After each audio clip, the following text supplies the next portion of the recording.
নমস্কাৰ বন্ধু বান্ধৱীসকল, আজি আমি আলোচনা কৰিম কিডনী হেল্থৰ ওপৰত।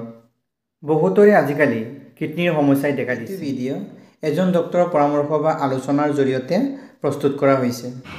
দুটা কিডনী ডেমেজ পাৰ্মানেণ্ট ঠিক নহয় কিডনী বেমাৰৰ পৰা কেনেকৈ বাচিব পাৰিব? শৰীৰটোৰ কাৰণে এটা কিডনী এনাফ। যিবিলাক কাৰণত কিডনী বেয়া হয়, আহক তেনেহ'লে এই 7টা সত্যৰ বিষয়ে আমি আলোচনা কৰিম।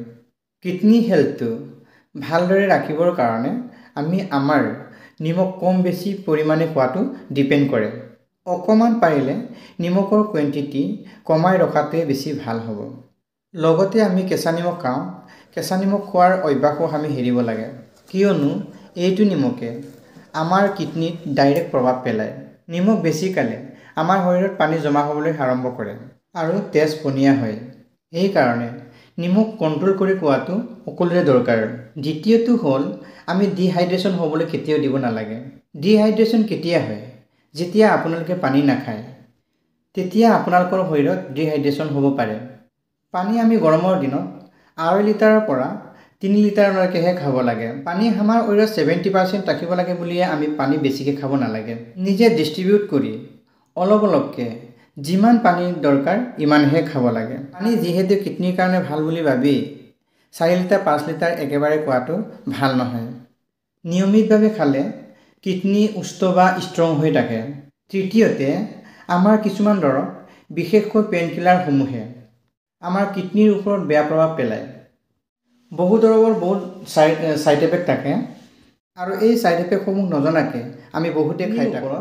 ডাঙৰ ছাইড এফেক্ট কৰা দৰৱটোৱে হ'ল পেইনকিলাৰসমূহে আমাৰ জীৱনৰ কাৰণে বহুত অপকাৰ কৰে। পেইনকিলাৰ দৰৱ যিমান পাৰে এভইড কৰিবৰ কাৰণে চেষ্টা কৰিব লাগে। 4 নম্বৰটো হ'ল মিঠা খোৱাৰ অভ্যাস।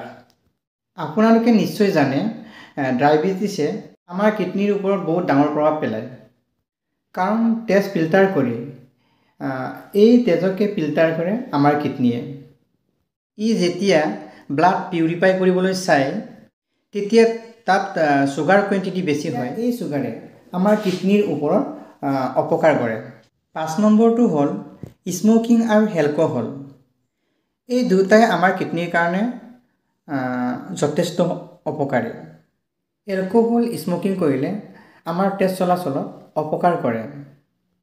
আমাৰ যিবোৰ ধমনী, এই ধমনীবোৰ ত্যাগ কৰি দিয়ে আৰু আমাৰ অৰিজিনলৈ যিবোৰ তেজৰ প্ৰয়োজন হয় যথেষ্ট পৰিমাণে পাবলৈ সক্ষম হয়। এইকাৰণে স্মকিঙে বিভিন্ন অপকাৰ হ'বলৈ বা দেখিবলৈ পোৱা যায়। পৰিমাণে যিমান তেজ পাব লাগিছিলে ইমানবিলাক তেজ নাপায়। এইকাৰণে স্মকিং আৰু এলকহলৰ পৰা আঁতৰি থকাটো দৰকাৰ। আন এটা অপকাৰ হৈছে আমাৰ পেটত জমা হোৱা চৰ্বিসমূহ। যিহেতু চৰ্বি জমা হোৱাৰ লগে লগে আমাৰ পেটৰ অংশত চৰ্বি জমা হ'বলৈ আৰম্ভ কৰে। চৰ্বি জমা হোৱাৰ লগে লগে এক্সন কেপেনটো কিডনীৰ ওপৰত ডিপেণ্ড কৰে। কেপেনৰ ইম্পেক্ট বাঢ়ি থাকিলে কিডনীৰ বহুতো অপকাৰ হয়। গতিকে কিডনীৰ যত্ন লোৱাটো সকলোৰে প্ৰয়োজন। লেকনদা এইবিলাক কিডনীৰ কাৰণে এইবিলাক যত্ন লৈছিলে নে নাই মই গম পোৱা নাই। এইবিলাক যত্ন ল'লে আগতে এনেকুৱা প্ৰব্লেম নহ'লেহেঁতেন বুলি মই ভাবোঁ। আজিৰ ভিডিঅ'টো ইমানেই, আৰু নেক্সট ভিডিঅ'ত আপোনালোকক লগ পাম। ধন্যবাদ।